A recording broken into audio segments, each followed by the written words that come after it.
There's something else about living up here that I've noticed, and I don't know if this might be true of all, like in all cities or parts of Australia or whatever. But have you noticed everywhere up here, every shop has its own merch?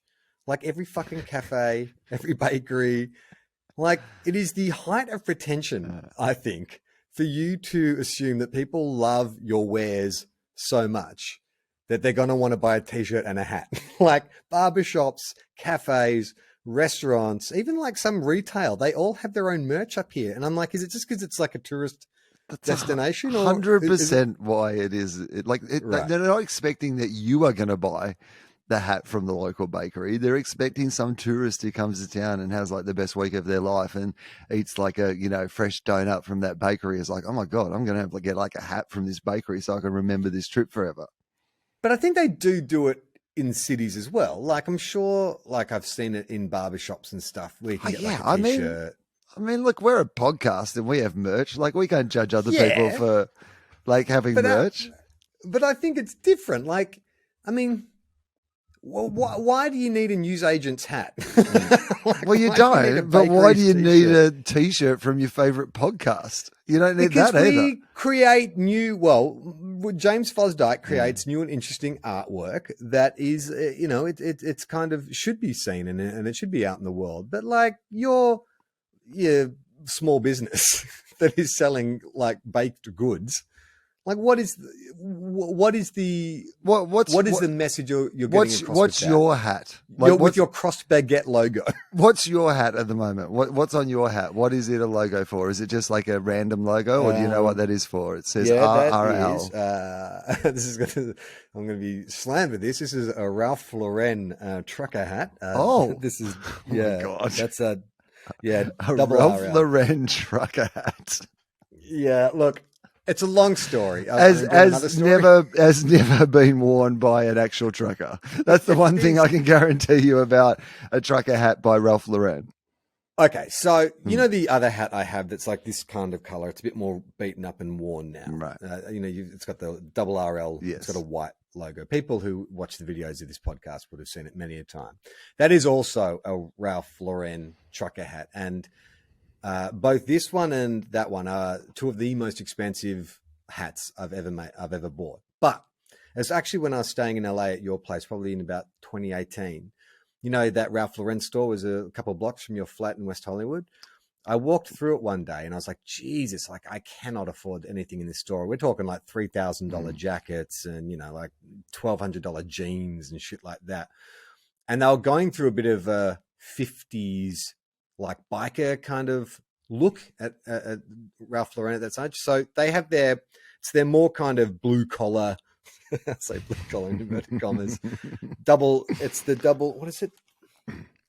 RL. So it's their more kind of blue collar kind of label. It's like their jeans and, plaid shirts. And what does double RL stand for? Is it Ralph Lauren? Yeah, something like Rugged Ralph Lauren. I don't know. I actually don't know. This hat is by Rugged Ralph Lauren. Let me just find out what does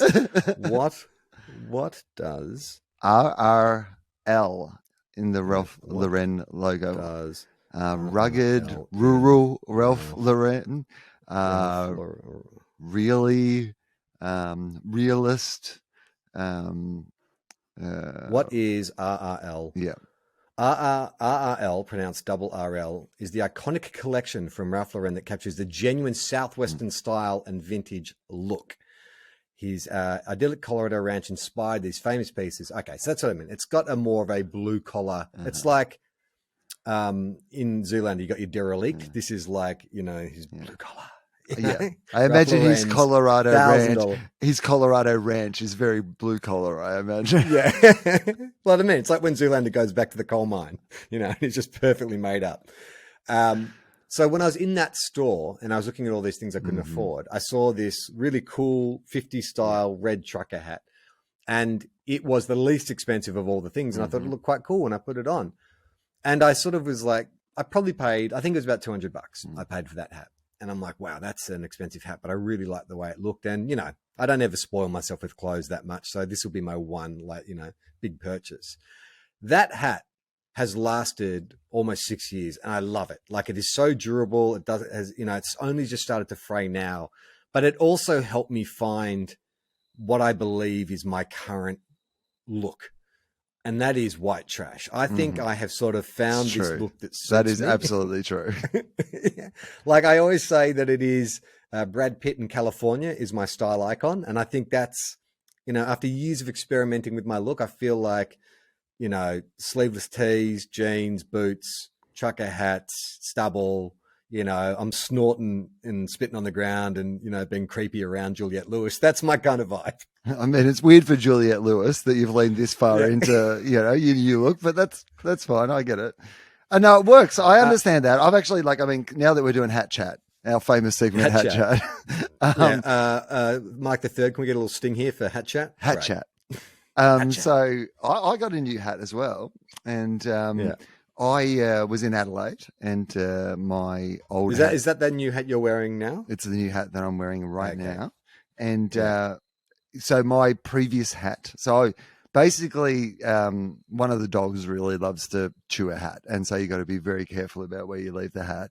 And last time I caught the hat mid chew, and the little connectors, the plastic connectors at the back, they were barely holding on. Like, there was one of the little nipple things that was like the one that I need to hook it onto that was like hanging on by the barest of threads. But I was like, this is my only hat, like until it actually bursts and it stops working. So midway through the Adelaide Fringe, it burst, and I was like, okay, well, I need to go and get another hat. But what was that moment when it burst? I was just walking down the street. Wasn't some big moment, but I was literally just walking down the street and my hat burst, and I was like, okay. Did you fall to your knees and scream, I'm hit, I'm hit?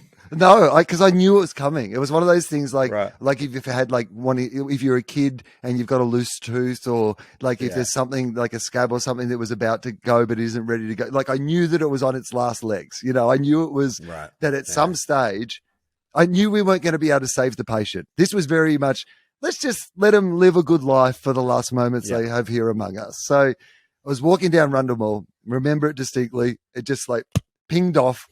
I felt it go. So funny. I knew exactly what it was, you know, like literally I was like, yep, I knew this day would come, and now this day has come. So I handled it like I was like a Jason Bourne character, like who's just got to an airport and has to like dismantle the phone and then assume a new identity. Like, if anybody had just been watching it, I was so calm in a situation that, like, you know how you said you would have really reacted? I was actually disarmingly the complete opposite to that, because something surprising happened that I suspected was going to happen. So I wasn't surprised by it. It was just a surprising thing that happened. And so it pops off. I immediately go, oh, that just happened. I'm in the middle of Rundle Mall in Adelaide. I take the hat off my head. I walk over to the nearest bin. I just put the hat in the bin, like walk into a shop. First shop that was there that had hats, I went in and they were selling. So this is like an American baseball hat. And I don't follow any teams in the American baseball. So I literally was just like, oh, yeah, that's fine. I could get an American baseball hat. And I bought it, and it was not that expensive. Like, it was $45 or something like that. And it is the most comfortable hat I have ever worn in my entire life. It's like one of those ones, it covered, like, you've gone the high hat, you know, yours is a bit higher, right? Like at this, like, whereas this one really, it's not yours is deeper. Yeah, it comes down deeper, and it's like, it doesn't have, it just kind of fits your head really well. Like, I feel like hugged and protected when I'm wearing this hat in a way that I've never felt hugged and protected by a hat before. Is it a starter hat? It looks less like when you what's what brand is it? I can see a label on the side there. Okay. Or 41. What's it called? Apparently it's genuine merchandise. That's what I will tell you. It's 47 brand. 47, yes. I think they do a lot of the sports. Yeah. Yeah, right. It is. But was there why LA? Do you feel like you still have a connection to the city because you lived there for so long? Was there some kind of affection? Yeah. To see the full video, join our Patreon. Patreon.com/Tofop.